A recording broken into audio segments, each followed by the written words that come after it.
I'm Glenn. I've been working as a consultant, amongst other things, for decades. Ever since we stopped defragging disks and before.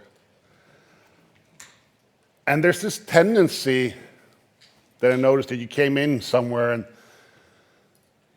so as a consultant, you often came into apps that were already there, has been there for a while, and you start asking questions like, okay, well, why are you doing it this way?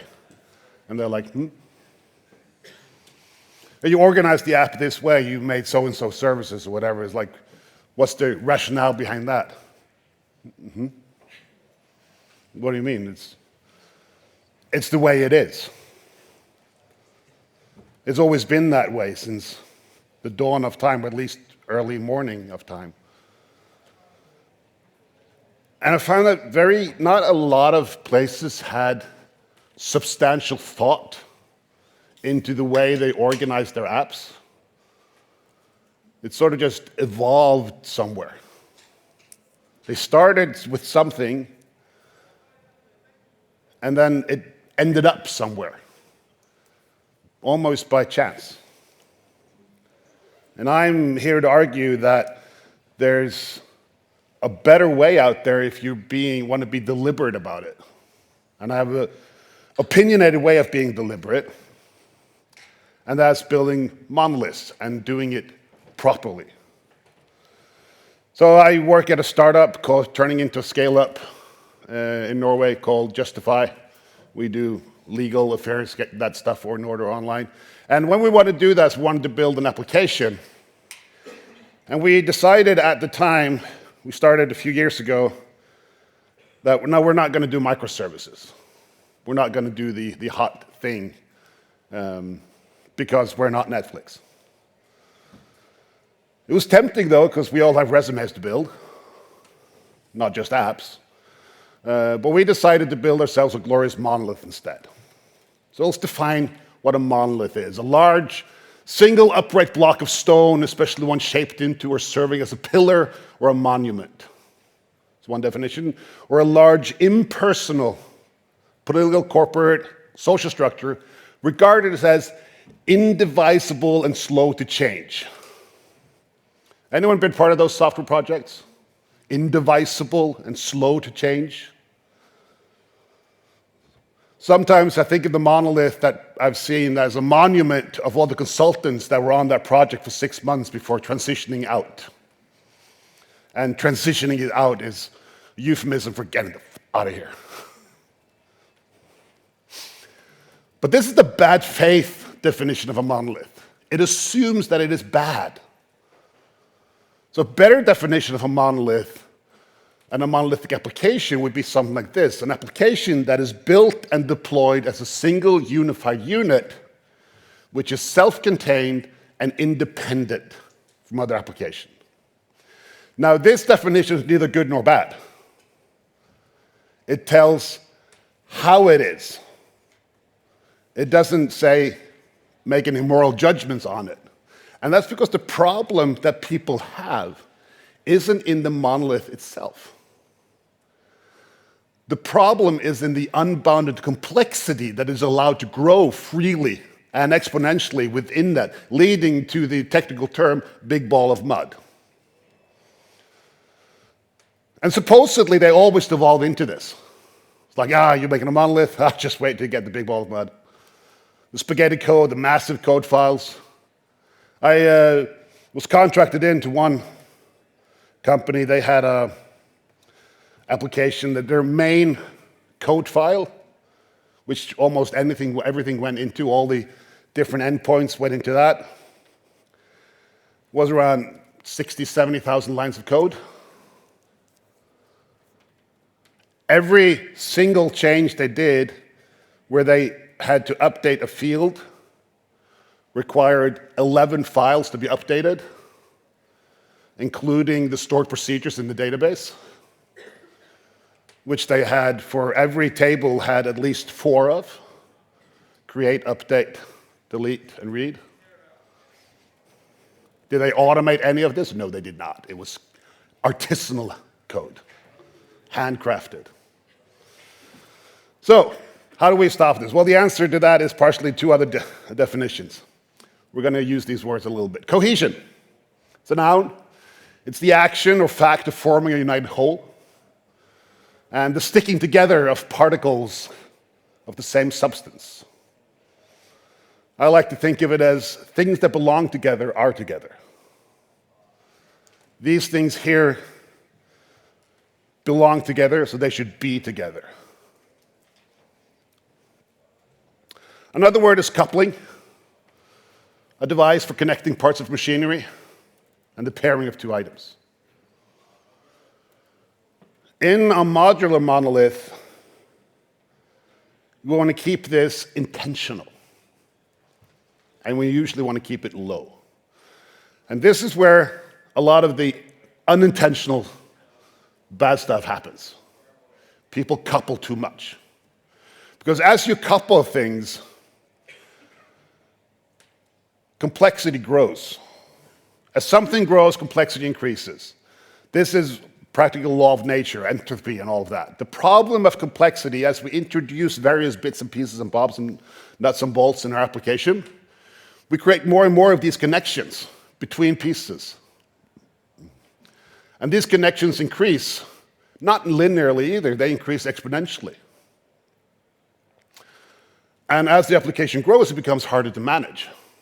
And it's not just, oh, I'm going to reference this, and this thing has a coupling here, but that one has a coupling in another place as well, and then this thing happens, and then we decide, okay, we're going to split this into microservices, and then we decide to introduce a network into this, and that doesn't really work a lot.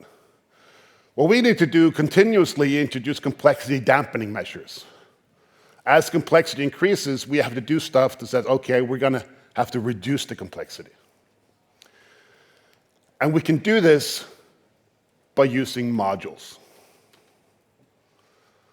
Now, module can also be defined as a set of standardized parts or independent units used to construct a more complex structure. Also, a detachable self-contained unit of a spacecraft. That's also called a module. Now, I'm not building spacecrafts. Anyone building spacecrafts? On their spare type? Anyone building rockets on the spare type? You're building spacecrafts, dude? Awesome. Do they go actually into space as well?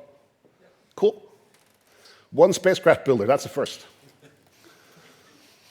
So splitting things into independent units is a great way to reduce the complexity because we can split our application into different cohesive units where things that belong together are together and are small, and we can reason about these in isolation. And we can keep them from growing too big. And we can be deliberate with the coupling between these modules. Again, reducing the complexity by saying, well, you can only talk together in these specific ways. And reducing the impact of change, because as we move this bit around, I know it's not going to affect anything else because nothing else touches that part. So that's the theory of it. So how do we do this in practice? Let's start with the hardest part first, boundaries. Anyone good at setting boundaries in personal life? Anyone feel that when you say yes a lot, anyone says yes too much? Yes. Yes. Thank you, sir. That's because you're not good at setting boundaries and you increase the complexity in your personal life, right? Some people want to keep it modularized. Some people have a very strict work personality and home personality, and the twain shall never meet. Reduce the complexity. Some people are all over the place. They have lots of connections, introduce lots of complexity in their life. The homeowner association, the local sports club, the whatever, and this and that, and just have a lot of complexity. If we're going to have modules, we're going to need to draw lines between these modules. Like this module stops here and this module begins here. There are techniques for these. One of those are domain-driven design. On the strategic level there, has a lot of good stuff about making modules. They call it often bounded contexts and domains. I like to imagine our domains as a little city with neighborhoods. We're in London. We're in Westminster right now. which is a different purpose and a different vibe than, for instance, Soho or Covent Garden. Those are different neighborhoods that serve different purposes. You have residential neighborhoods, you have industrial neighborhoods. And for some reason, most cities tend to divide their stuff into these kinds of modules. And if we want to stretch this metaphor slightly, we can say that communication between these areas are limited to main roads and public transport. We have clearly defined ways of getting from A to B, and your city is your entire domain. Your neighborhoods are your bounded contexts. So in e-commerce application, you might have modules for ordering, customer management, product catalog, billing might be a module. Each of these is a separate neighborhood in your little application city. And by clearly defining these boundaries, you make it a lot easier to manage the complexity. So when you're working with billing, you're not concerned with the complexity of shipping. You're not concerned with the complexity of the whole customer management part or the ordering part. And when you're doing customer management, you don't bother about taxes, international shipping. All of that stuff is somewhere else. You don't even see it. Creating these boundaries is probably the hardest thing to do. Luckily, and this is one of the advantages of doing this as a monolith, this is something you would have to do whether you were making a monolith or microservices. But in my opinion, if you do this in a monolith, it's a lot easier to change. Because the IDE, our tools, will help us a lot moving stuff from one place to another. We're going to split, this one's too big, too complex, we're going to split it in half. This goes here, this goes there. And my IDE will rewrite references, make sure this works, which is harder with microservices because now you're in different applications. It is slightly more work. And then you have people saying, nah, it's not much work, it's just a skill issue. Sure. But building microservices takes a particular set of skills that not everybody has. Bounded contexts are boundaries of meanings. So inside a module, words should mean the same. Sending emails, writing documentation, the code, the way the business talks about it, all of these should use the same meanings for the same words. We all speak the same language inside a module. In a different module, a word might have a different meaning, which is fine. When I say a user or a customer in one module, it might imply a bunch of stuff, which might be different in another module. It's not the same thing. So how do we discover these? Well, there are many ways you can learn about your domain. People use DDD as one thing. A bunch of supported tools around that concept. We might, shocker, simply talk to people, like on a regular basis. Talk to the domain experts, the people in the business. Note everything. Some kind of form of collaborative approach is usually a very good choice, like event storming. There's I don't think I can overstate the importance that you as a developer understand the business domain that you're working in. You'll be needing that every day for solving tasks properly. So Alberto Bradolini said this, that it's developers' misunderstanding and not the expert's knowledge that gets released into production. So the business knowledge is with the business people, and it has to flow through the developers to get into production. So if you get it wrong, production gets it wrong.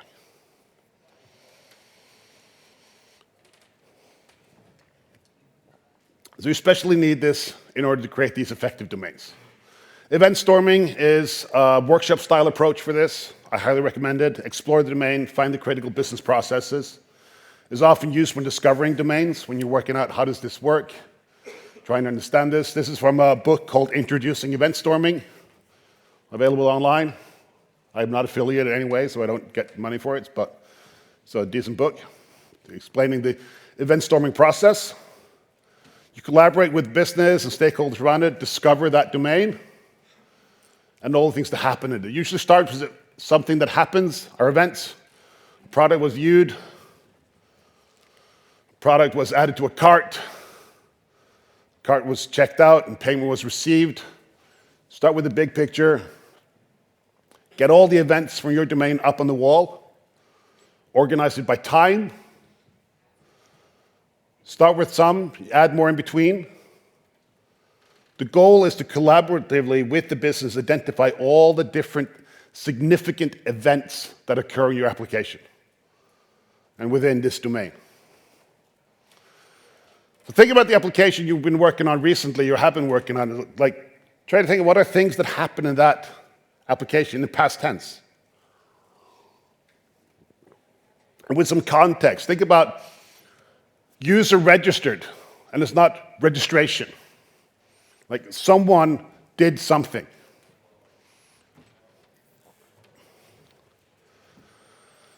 As you work with this, you might get something to look like this. Seems very complicated, but it's not really complicated at all. In event storming, usually different colored post-it notes have different meanings.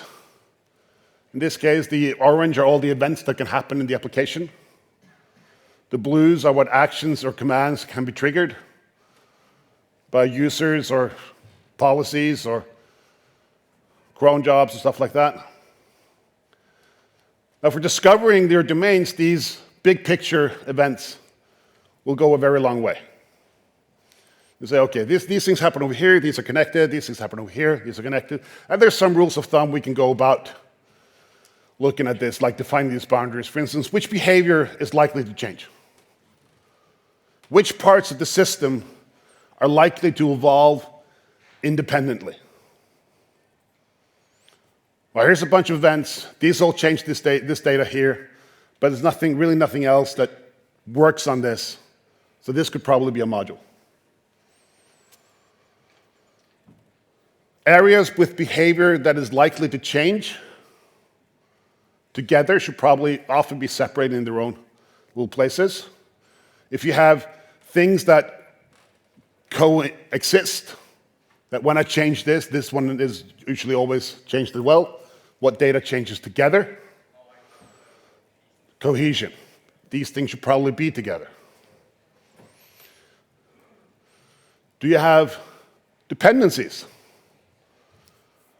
For instance, in an ordering system, the order and the order outer lines and the inventory levels and the payment information, they're all tightly together. Maybe that should be part of the same context.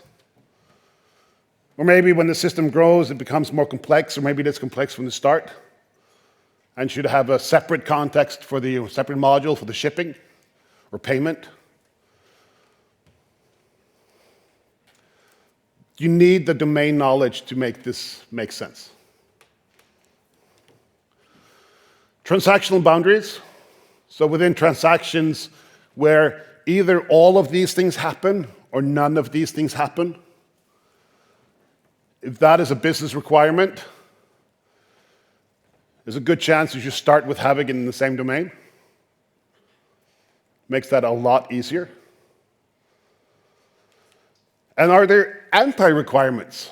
Things the context should not do, or constraints it must operate under. For instance, when creating an ordering context, we should perhaps exclude authentication. That should not be part of that. We should not authenticate people that do the order. That should be done somewhere else. And sometimes it's easier to define things by saying it should not do this instead of it should do this.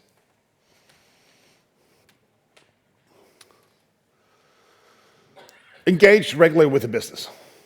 Regular discussion with business experts, understand the complexities of the domain, use their language, their terminology, build a shared understanding so that when they say something, you understand the same thing. In domain-driven design, this is called ubiquitous language. We have one language that is the same everywhere.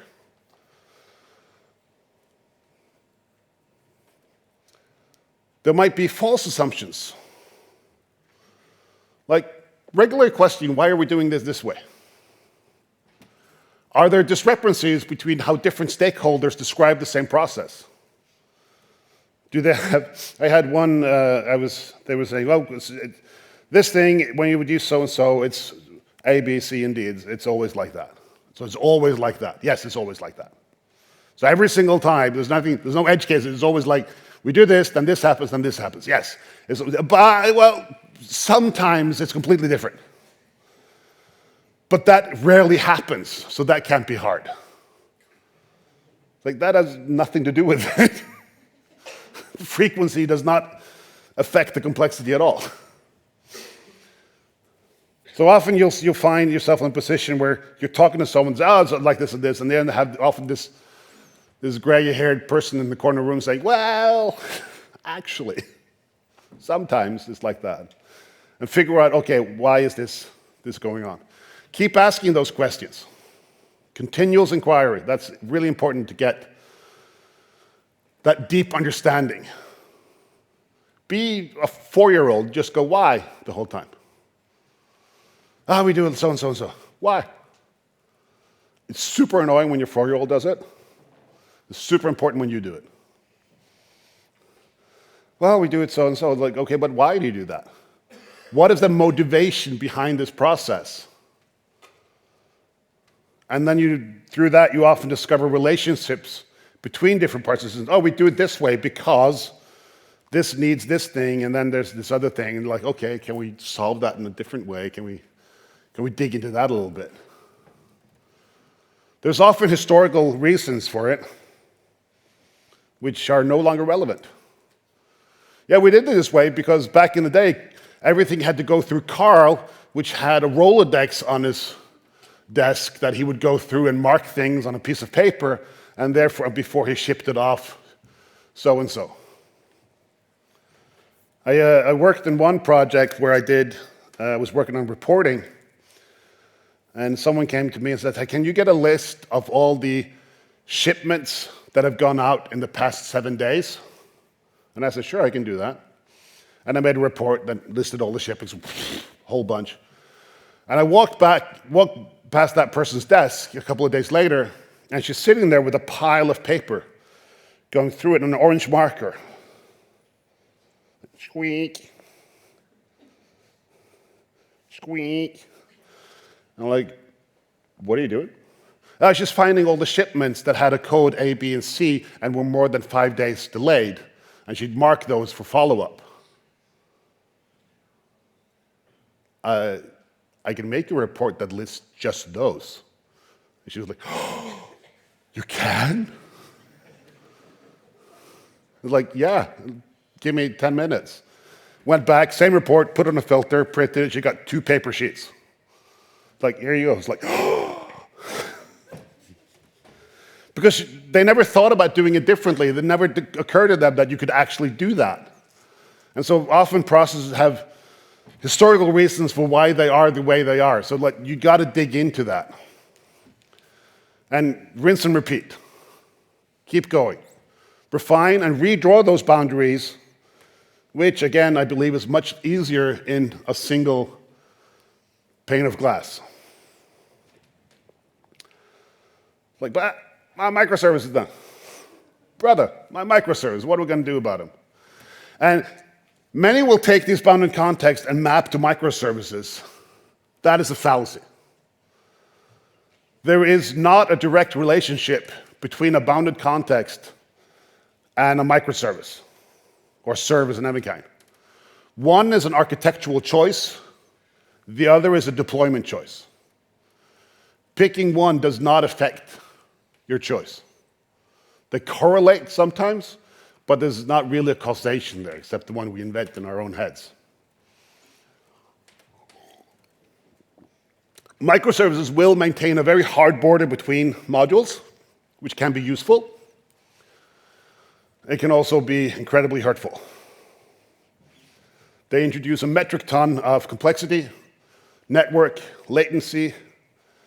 distributed application, resilience problems, more complex problems, and they also give you the opportunity of making the worst kind of application of all, which is the distributed monolith, where you have the big ball of mud and the network, which is the absolute worst. You do not want that. So, boundaries. We're going to leave those alone for now. There's very much to do that. I'm sorry, you're going to have to rely on some experience to set those boundaries. You're going to get it wrong. But again, I argue that inside a monolith, inside a single pane of glass with an IDE that allows you to refactor and has good tools for that, it is easier to get it, to move things around and get it right. But you have to be vigilant. You have to say, oh, this thing is growing too complex. We need to move stuff around here. We need to think about more about this particular module. How is this working? So, how do we organize that code? Well, we're not using microservices. We're using microservices. You have an app here, an app here, an app here, an app here, and then there's lots of questions you have to figure out, which we don't care about. But we want some kind of structure. And since we're all in one app, a monorepo often goes first, like one single repository for all your code. And then business first, then tech. I've seen way too many applications that organize their code on technical concerns first. We have our controllers over here. We have our domain objects here. We have our views over here. And our UI is down here. So whenever you want to work on a feature, you have to go all over the place. There's no cohesion. We want to be organized by the module, the business side of it. So there's billing over here, here's the catalog, here's the customer management, and here's the ordering.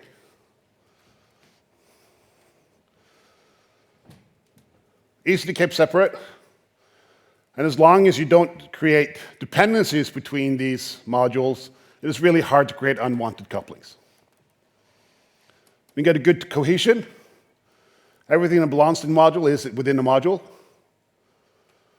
The web app, shown here, should be lean, focused on wiring things together from the web app. It's a client for your application, it's not your application.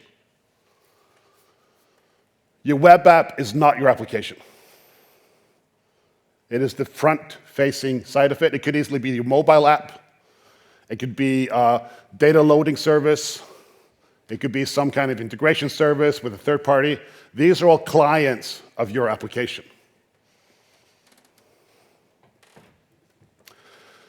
So separate projects is one way of doing it. You could also argue that, well, I just want to keep them in separate folders. Sure, do that. I like having separate projects, especially in later versions of IDEs. It doesn't add anything to the complexity of running the app unless you have like many, many hundreds of them. And then you might argue that you could organize your code differently. It will, in these days, shorten build times, because if you haven't touched 3 modules and just the one, it will not rebuild the other 3 when building. But if everything's in one project, everything has to be rebuilt every time. So it's a little bit personal preference. I prefer this one. Inside a module, we'll follow the same pattern of folders, locations, and then we start going into what are the technical concerns here. So we have my application folder, which is the application layer, is the interface layer of my application. That's where my handlers, my controllers maybe, we'll get to that, goes in here. My data has all my data stuff.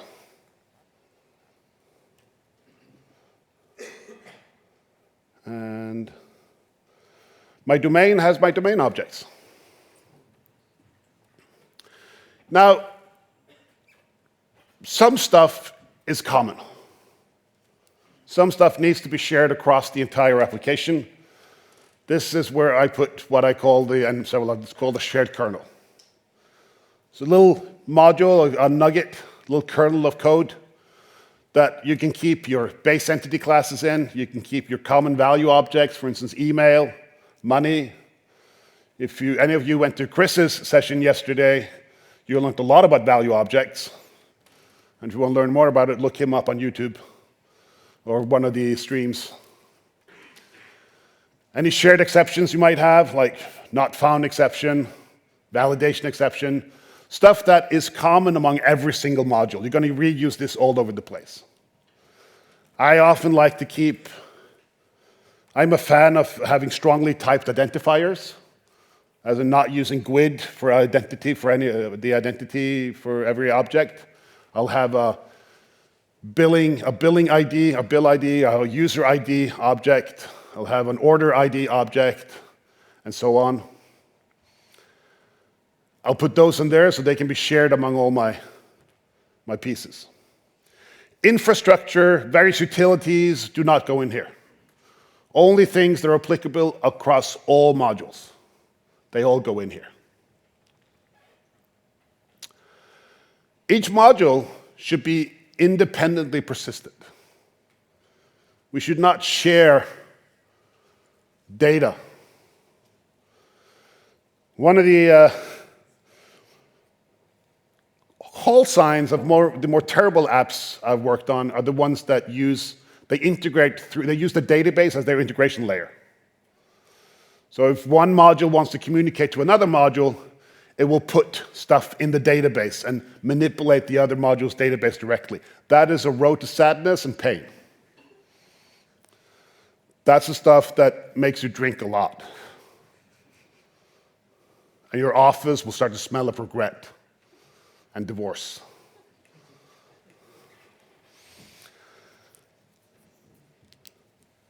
So for me, and I use .NET, so for me, I'll make it, and you often use Entity Framework. I'll make a separate context in each module. I'll have my billing context, I'll have my catalog context.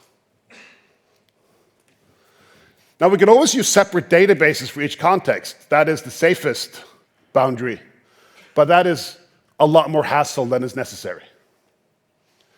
It is not very cost effective, especially when you're running in the cloud and you pay for each database and its capacity, but also makes it really hard to get a unified view of your data, especially for ad hoc queries and stuff like that. My preference is using schemas. Anyone know schemas in databases? Show of hands, a couple, yeah? A lot, excellent. For those who don't, schemas are folders in your database, but they're usually just one level. Namespace for your database. So we can have a catalog schema, a customer management schema, a billing schema, ordering schema. And these things can be completely separate. And if I want to, I can even make permissions separate. I can say this login only has access to this schema if I want to, but I rarely want to. I don't need that complexity. But what I can do cross-schema queries. I'll just prefix my table with the schema name. So select star from ordering.orders, join customer management.customers. Now, you wouldn't do this in your code, but sometimes you need to do this when troubleshooting, trying to figure stuff out, doing some reporting, etc.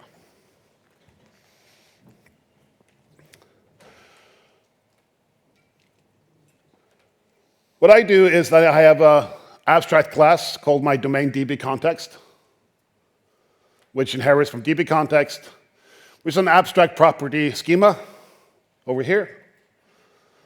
And in my on-model creating, I say has default schema. Now, in my subclasses, in my ordering context, my billing context, I have to override schema. Because it is an abstract property, it has to be overridden in the subclasses. So I cannot make DB context inheriting from domain DB context without specifying the schema. These are techniques that I like to call pit of success. You lead the developer into the pit of success. They naturally fall into the pit of success because, oh yeah, I need to define a schema.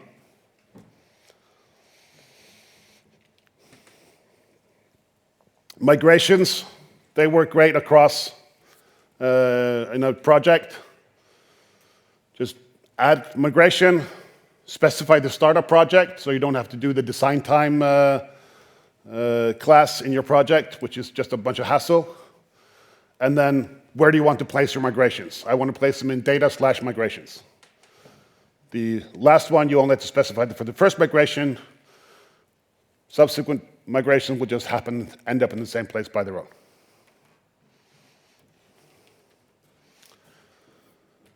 Register your module in your module. Modules should be self-contained. The knowledge of a module should be inside the module. So for instance here, I'm using endpoints. So make a static extension method to the iEndpoint route builder. Specify the different endpoints.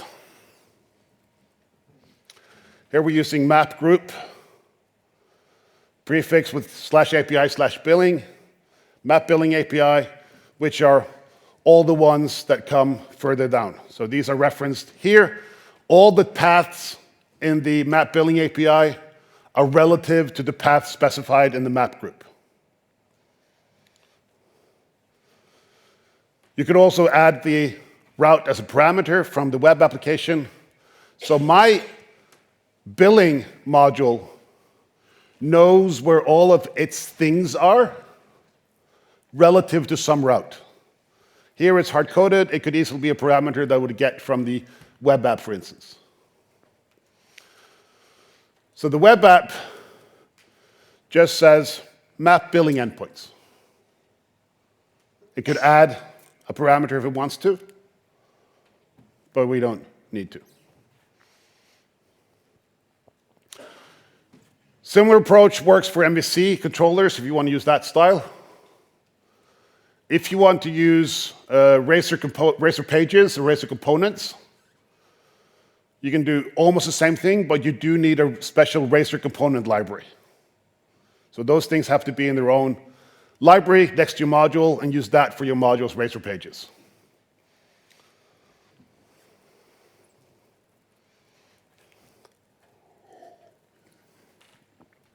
Middleware, you can do the same thing. You can have your use billing middleware, and you can say use this when. So ASP.NET has a use function on the application builder for using middleware. It also has a use when that takes a predicate that says when the path starts with the segments /API/billing, then use this middleware.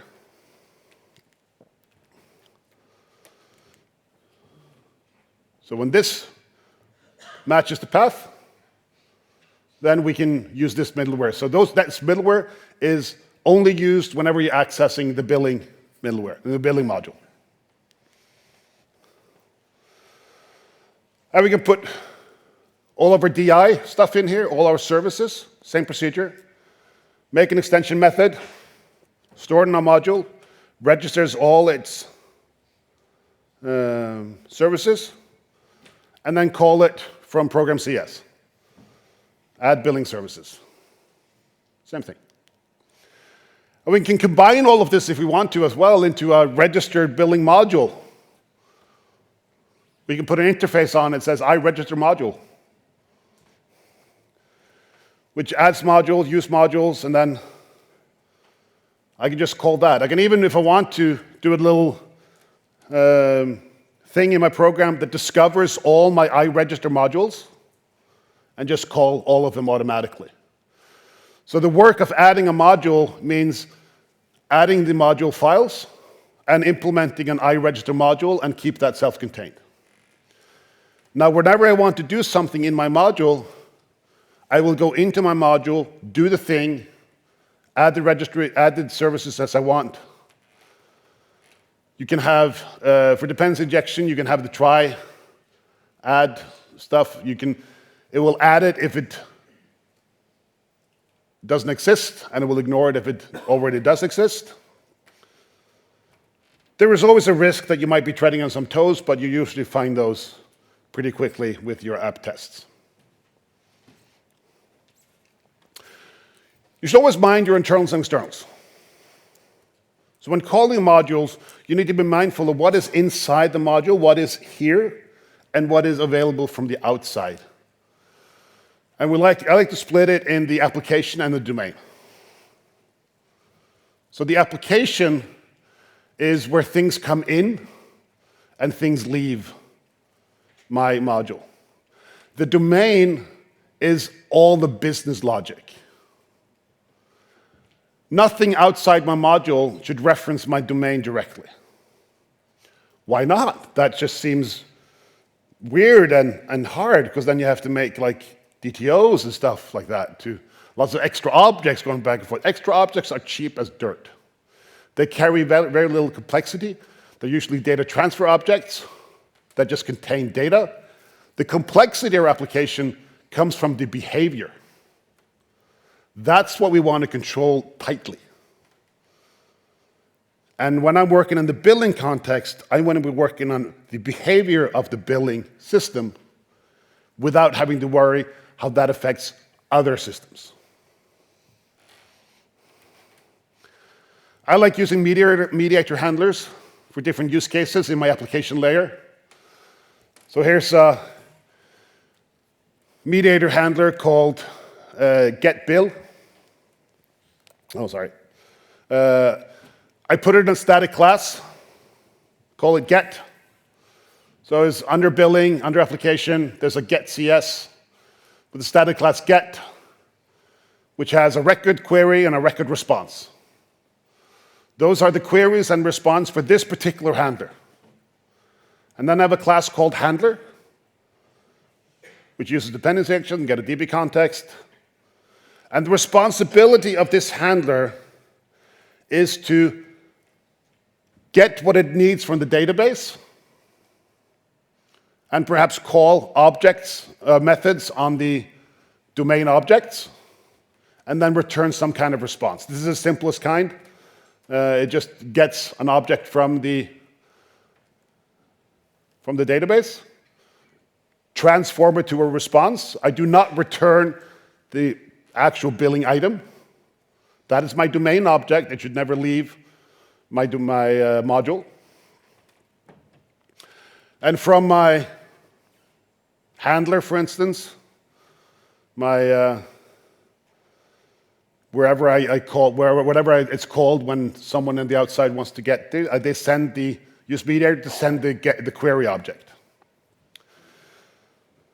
Mediator handlers, I use mediator project. There are other libraries that do similar things or work together with it. You have the endpoints library from Steve Ardalis, I think it is. You have Wolverine that does a similar thing. You can do the brighter and darkly project has something similar. The point of it is you take each request, each use case for your domain, and you say, here's how you ask for it, this is where you're going to get back, and this is where I handle it, and that's one thing. I very rarely have service classes, which have lots of different methods and lots of different DTOs and reuse of DTOs between different service calls, because that, again, is just a road to sadness. That leads to reuse, leads to coupling, and we want to keep coupling low. Another advantage with tools like Mediator is that I can add behaviors. I can add code that will automatically be run for or after my handler, pre or post behaviors. So I can do stuff like authentication, I can do stuff like verification or validation, I can do logging, I can do error handling. It pretty much acts like middleware, where you run some code, then you call the next thing in the chain, and then you get the chance to run some code afterwards. We've used it for automatically populating a user ID for all the queries. So we just have a query that implements an interface I have user, which has a user ID field. And then I have some middleware and behavior that says, for any query that says, I need user, then we use a service to pick up the current logged in user, extract the user ID, populate that. If the user is not logged in, we fail the request already.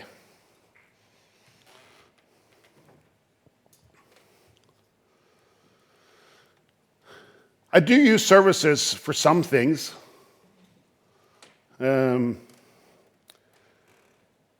Because of the pre and post behaviors, you really should not call mediator handlers from other mediator handlers. The results are undefined. You might risk having run different behaviors multiple times. So I like services for intra-module communication.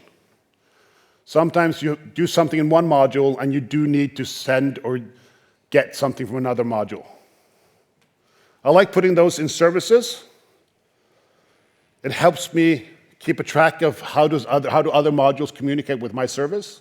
I like to keep those files short, or I like to split them out in multiple sub-services.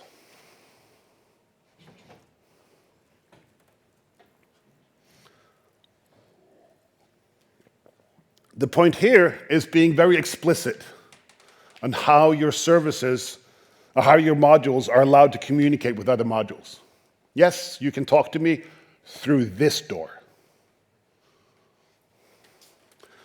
Another way of intra-module communication is through events. This is my preferred method. We can trigger events in our domain classes that can be picked up and handled either inside our domain, but also in other domains. Common way of doing this is that when someone somewhere creates a billing item, we raise a domain event called billing item created. And we include the identifier, or sometimes we just include the object, depending on what we want to do. Now I have the aggregate root. For some of you notice that billing item inherits from the aggregate root entity, which has a private list of domain events and some methods for manipulating this. What I do, and others with me, is that I look at this when I save changes in my database. You can also do this through an interceptor. It works pretty much the same. But when I save changes in my DB context, I go through all the entities that I've been talking to, and say, are there any domain events? If so, gather these events, and then send them off to a dispatcher. And then save the changes. The dispatcher is basically just a mediator publisher, mostly. If we're using mediators, that's what I usually do. So it takes all the events, find all the aggregates get all the aggregates that have events, gather out the events, clear them so we don't get the same event multiple times, and then publish those events. Mediator has both a send and a publish method. Send is when you want a response. Publish is, hey, this thing happened, whoever cares, read it, I don't care. Don't tell me. This will trigger behavior in other classes or other handlers that want to process this event.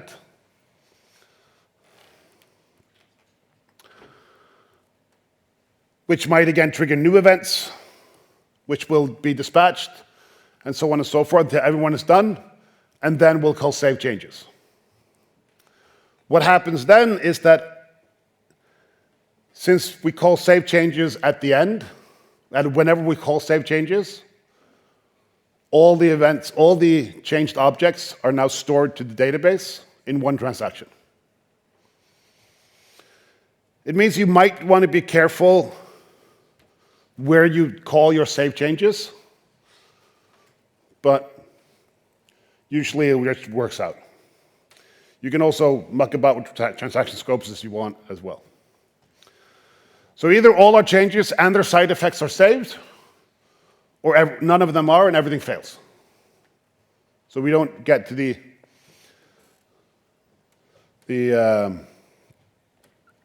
invalid state. We don't want that. Now, this is synchronously, as in the broader sense of the word. There are async methods. That's not what I mean by async and synchronously. It happens in the same process call, in the same request.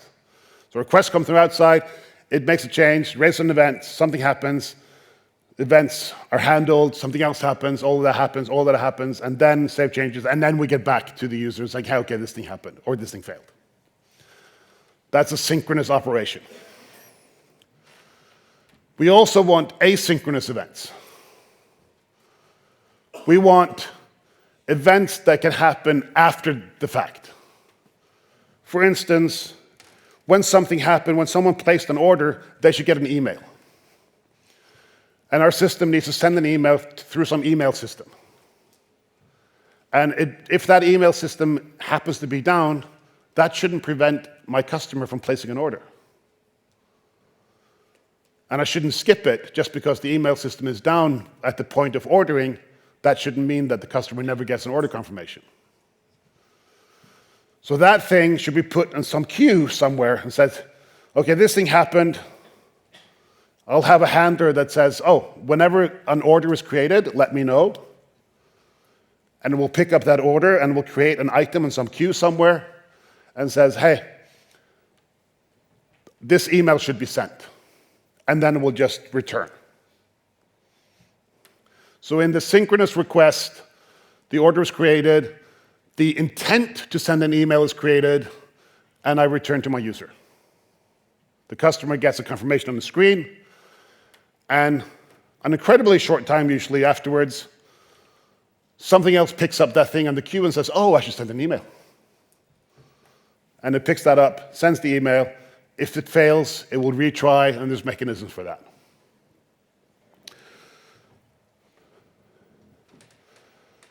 I like to start with a simple stuff, often stuff like Hangfire, which is a background processor in .NET, where you can add jobs, you can add things to a queue, it will pick these up and handle them. It's a very simple system. It runs in proc, has persistence in your database, for instance. Very easy to get started. Once you start working with this, you might get more advanced requirements. As you grow, do not build your own eventing framework. Stand on the shoulders of giants. Use stuff like Brighter, Mass Transit, and Service Bus. And Service Bus particular, they're out here in the expo hall, so you can talk to them about stuff you want.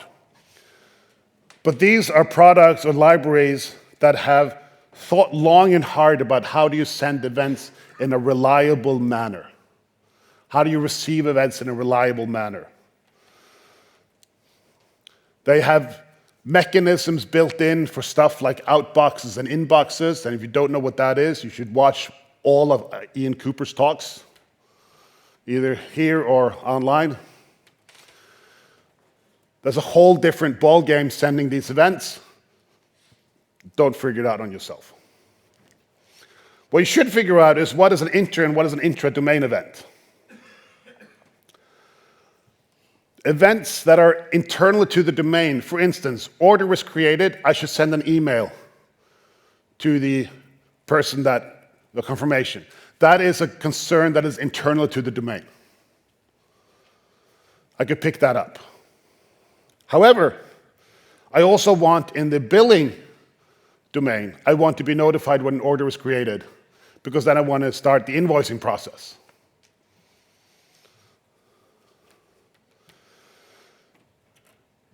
Events between modules should always be async.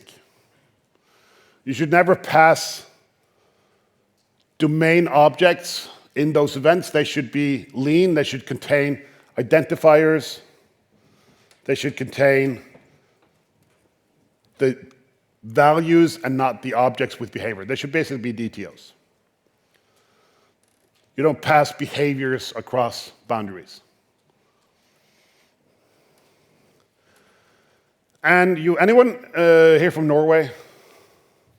Yeah, I'm from Norway. Anyone heard of the concept of the Norwegian arm? Yeah, a couple. So you want to prevent the Norwegian arm. It is a stereotype, but it's not without merit. Norwegians don't like to disturb other people. I know, Phil, you seem surprised. So for Norwegians, asking someone to pass the butter is more disturbing than just grabbing it directly across the table. So that is the Norwegian arm, just reaching across the table to grab something. Sometimes we try not to over someone else's plate, which is a huge faux pas. It's like you should not do that. But we do it with friends and family. So it's much more simpler, it's much more polite, much more pragmatic to just reach out what you want across the table than disturbing someone next to them by asking them to pass on something. In that way, you make sure not to interrupt the conversation, you create some awkwardness, which us Norwegians don't like. However, in our application, we don't want that. We don't want modules to reach into another module and just grab something and grab what it needs. We need to be able to control this in some way. Now, using projects and even more projects is a way to do this. You can, if you want, create separate contracts projects and say, okay, we'll set a rule. Other modules can only reference other modules' contract project. So the types that are used inside a contract project are the DTOs, they are the service interfaces, all the abstractions that other people can rely on, my public API. Types that should always only be used inside a module, for instance, domain, you can mark those as internal, which means they are not even available from other sources. However, people make mistakes. You can trust but verify. There are tools to do that. You have tools like ArcUnit. Here's one example where you can use wildcards and you can set rules that classes that reside in this namespace only depends on type that resides inside another namespace, and so on and so forth. You can just use Roslyn and reflection in a test. This is a basic test that says, well, find me from all the assemblies, get me all the types that are not contract types, like abstract or interfaces. And for all of those types, find all the dependencies and check if this is a forbidden dependency. And what is a forbidden dependency? Well, you just make a little method saying that. So it's does it start with the same? If it doesn't start with a module prefix, it's okay. It's not forbidden. It's not a module. It's some shared library. Is it the same module? That's okay. We can reference everything one inside the same module. That's cool. Does it contain contracts? Yeah, that's cool. You're allowed to do that. Everything else, verboten. Not allowed. That way you can have unit tests that run that will notify you if you make a mistake, if you accidentally, because it's really easy when you're in an idea, it's like a type of code, a little thing, and it's red, and then resharper comes up with a little notice that said something, and just went Alt-Enter, good, oh, now it's not red anymore, great. What you did was that you added a reference to a different project, and you changed the type from internal to public, and resharper made your code work, and it broke your rules. Tests like this will catch those mistakes as well. There's also NSDEP-COP, I think it's called, which is an analyzer that would run whenever you compile, whenever you build your code, that would notify that you can set rules that would notify you that, hey, you're breaking the rules here. This doesn't work. It will flag as errors in your code. Those are my advices for building practical monoliths. If you want to know more, ping me, email, Twitter, Blue Sky, on the Slack here. Find me somewhere around the locality. Any questions? I have a prize for those who ask questions. Then I have a question. You have a question? You have obviously a very opinionated way of how to structure it, the things that patterns you want to use. Are you using a framework to So I'm very opinionated. Am I using a framework to facilitate it? No, I'm not. There are frameworks. You have Steve Ardala's Clean Architecture Framework, which gives you a good start. For me, it's sort of like I start somewhere and then I evolve into that. What is step one? Create folders? Yes. Here's your price, sir. I told you I had prices. Yes, sir.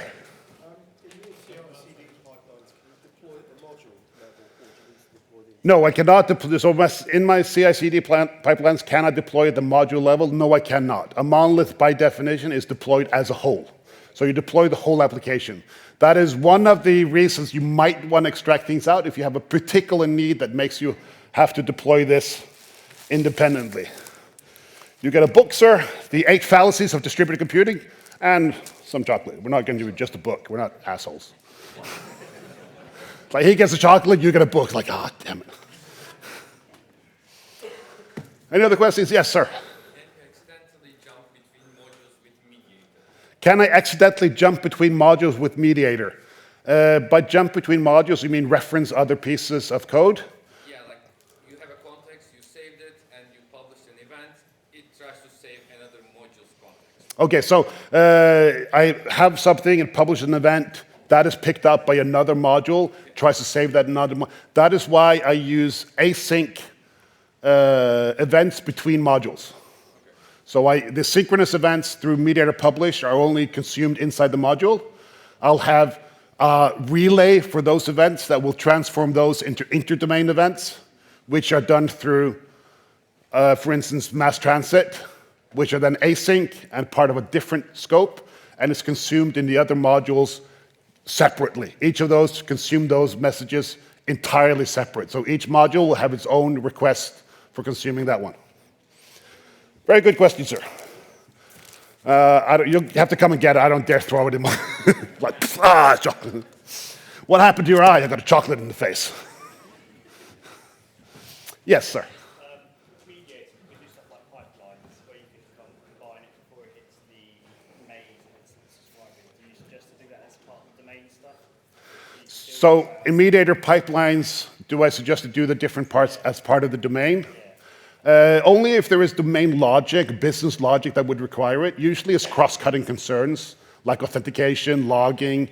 Validation might be a thing, but those are often abstracted away, so we'll call validation rules that exist in the domain, which are registered in the module. So that would be, did that answer your question? Yeah. Oh, that's not yours. Hey, one of my favorites. I'm going to toss that over there. Yes, sir, you had a question. What was the name of the analyzer that you mentioned? The analyzer I mentioned, I think, is NSDepCop. Starting to run out of prices. Hope you're not allergic to nuts and shit. Risk that one. There you go. I'm out of time, so if you want to beg for chocolate or ask more, just find me somewhere around and enjoy the rest of the conference and the party tonight.